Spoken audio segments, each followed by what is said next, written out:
بسم اللہ الرحمن الرحیم۔ صحیح البخاری حدیث نمبر 27۔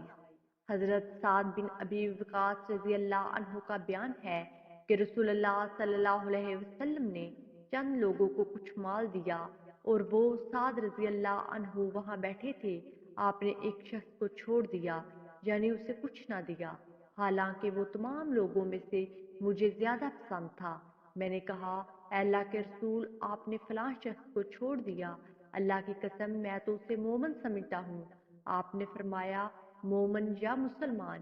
میں تھوڑی دیر خاموش رہا، پھر اس کے متعلق میں جو جانتا تھا اس نے مجھے بولنے پر مجبور کر دیا۔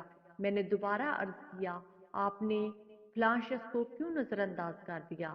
اللہ کی قسم میں تو اسے مومن خیال کرتا ہوں۔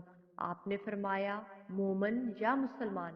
میں پھر تھوڑی دیر چپ رہا، پھر اس کے متعلق جو میں جانتا تھا اس نے مجھے مجبور کیا، تو میں نے تیسری مرتبہ وہی عرض کیا، اور رسول اللہ صلی اللہ علیہ وسلم نے بھی وہی فرمایا۔ اس کے بعد آپ گویا ہوئے، اے سعد، میں ایک شخص کو کچھ دیتا ہوں، حالانکہ دوسرا شخص مجھے اس سے زیادہ محبوب ہوتا ہے، یہ اس اندیشے کے پیش نظر کہ کہیں ایسا نہ ہو کہ وہ اپنی کمزوری کی وجہ سے اسلام سے پھر جائے اور اللہ تعالیٰ اسے اوندے منہ دوزخ میں ڈال دے۔